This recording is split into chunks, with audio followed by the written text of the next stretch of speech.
Hi there, I'm Mike Creevey for Homeschool Connections, and with me today is Mr. Michael Toohey, Homeschool Instructor, Connections Instructor, I should say. Michael, welcome. Thank you so much, Mike. Happy to be here. It's exciting here to get to chat with you because this is a little bit of a different. I've talked to science teachers, history teachers, theology teachers, all kinds of different subjects, but I don't think I've covered this particular bailiwick just yet. So why don't you share a little bit about your background and kind of what led you to Homeschool Connections, and then we'll get into your course here a little Yeah, bit too. yeah, happy to share. So I primarily do SAT, ACT tutoring. It's my business, Michael Toohey College Prep. You can find me at mtcollegeprep.com. So I've been tutoring, good heavens, SAT for like 11 years, PSAT for like 12 years. So been doing it for a while. Yeah.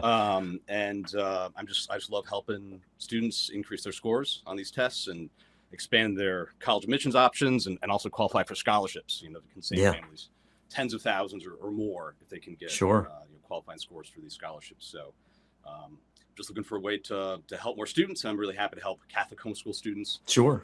I homeschool myself. I got 6 kids and we homeschool. So I know what it's like. Wow. And I know what homeschool students need to succeed in these tests as well. So I'm just looking for a way to help more people.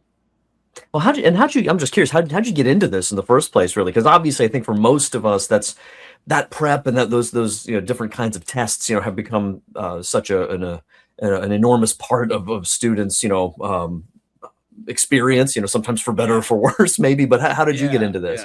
Yeah, so it's kind of a funny story. I'm trying to determine how much detail we'll get into, but I'm just going to tell the story. So this was like 2014. I've been teaching history for a while, and I was looking forward to teaching summer school. That's just kind of what my family needed to do to pay the bills, right? Teachers don't get paid a ton, So, but I hurt my leg. In fact, I tore my ACL in a student faculty basketball game that year, and I couldn't do summer school. So my wife's like, "We got to find a way to make more money." And so she put something out like, "Hey, my husband can tutor, he can do whatever." And somebody was like, "Can he do the PSAT?" And I was like, I don't know. I haven't looked at that in like decades, essentially. Right. And like 15 years at that point. And I was like, sure, I can figure it out. So I tutored a student on the PSAT. She got a great score increase. She actually got national merit.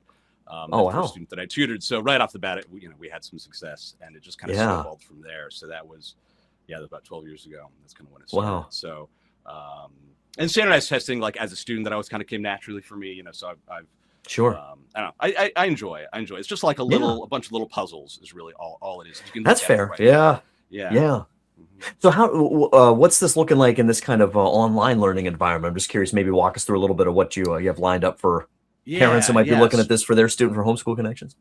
Yeah. So I've designed the course and I've been teaching it for a while, to give you the most high value strategies and concepts, the most high value concepts as possible in like the shortest amount of time. So it's kind of condensed. Sure. The math class I'm teaching, that's about 8 hours of total instruction. Same with the verbal course, 8 hours of total instruction. But I just asked the question, like, okay, like what's the most essential stuff I can give you that's going to get you the fastest score increase with the least amount of effort? That's kind of what I'm looking for. So like, let me efficiency. So very, very, very efficient is what I'm going for. You've got this graphing calculator all the way through the new digital SAT. Some students have taken the test and don't even know they've got access to it. This very powerful graphing calculator. If you can use the graphing calculator the right way, you can get the right answer to over half the questions almost instantly if you can enter in the questions the right way. You never have to solve for an equation doing like step-by-step algebra. You just plug it in. Yeah. If you can interpret the graph the right way, you got the answer almost instantly. Okay. Over half the questions. So that's that's one major strategy. Another strategy of plugging in values in place of the variables. So if you kind of struggle again with like step-by-step algebra, like there's a way to put in numbers there and kind of see what works. There's a little art to it, but that's another like 20% of the questions on the test. So between those two strategies, and we'll cover those in the first 2 days of the course, that's like over 70% of the questions on the test. Awesome. Wow. Yeah. And what kind? So is this? What's the age range here? I'm not sure. I sometimes forget where we fall really with this, like at the prep. Yeah. Anybody in high school. I mean, I work with some students that are like scrambling to get their score like senior year. Right. And that's cool too, right? Because like if you just learn some of these basic strategies, like it doesn't take too much to get a score increase. I work with students. I work with freshmen as well, for that matter, that are kind of like playing a little more long term, looking for like aiming for that PSAT junior year, and just want to put in the groundwork early on. So pretty much anything high school. When parents ask when's the best time to start prepping, my standard answer is the summer between sophomore and junior year. is the best time to start, but like you can start earlier, and it's never too late. You know, as long as you're willing to put in the work. So anything high school, but I've worked with students like as young as like 7th grade as well. You know, trying to qualify for scores for certain programs, things like that. So, but anybody that's like, honestly, any freshman, the math is not that complicated. Anybody could understand it. So Sure. I seem to remember that I think and the resources, you know, this was like 25, well, geez, more than that years ago now, but around there.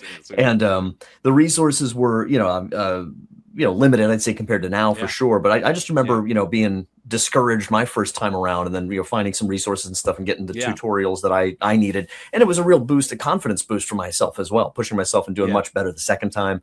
Do you ever have, I'm just curious, you have a recommendation on like, you know, how many times people should do it, or just, you know, is there a happy medium there? No, there's no, a lot of students and parents are worried, like, am I taking it too many times? Like, is that gonna, our college is not gonna like that? But like, it really doesn't matter. Like, colleges want to take the high scores, and they want to be able to advertise the high scores, right? That the students have. Sure, so they just take the high scores.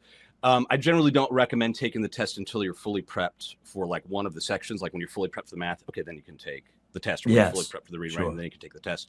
Lock in that high score on that section of the test.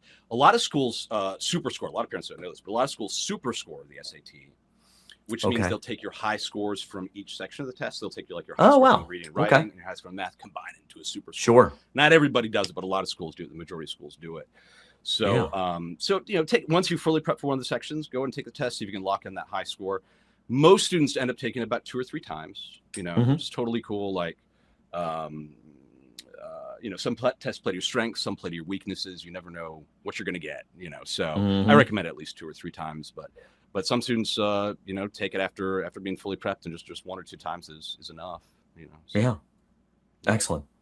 Well, this is exciting here, you know, Michael. And so how can, you know, families learn more? Any more recommendations? I know you give your website earlier. Maybe, you know, share that again, and just any other contact info you want to share. Yeah, you can contact me on my website. That's mtcollegeprep.com. MT as in Michael Toohey, collegeprep, one word, .com. And actually, if you're interested in a trial session for tutoring, you can request a free trial session with me or one of my tutors on the website. Also, I'm on YouTube, so just go to YouTube, search Michael Toohey. I got a ton of free resources there for SAT, ACT, TSI, AccuPlacer, CLT, another big one. You're right. And, yes. So so you can check that out. A lot of good resources there. But you can also email me at mtoohey at mtcollegeprep.com. That's another option as well. So, but just do a Google search, you'll find me. Awesome. Well, Mr. Toohey, thank you so much for stopping by today, sharing about your Homeschool Connections course. I'm looking forward to you know, hearing how it goes in the future. All right. Well, thank you, Mike. Really appreciate it. God bless. We'll see you.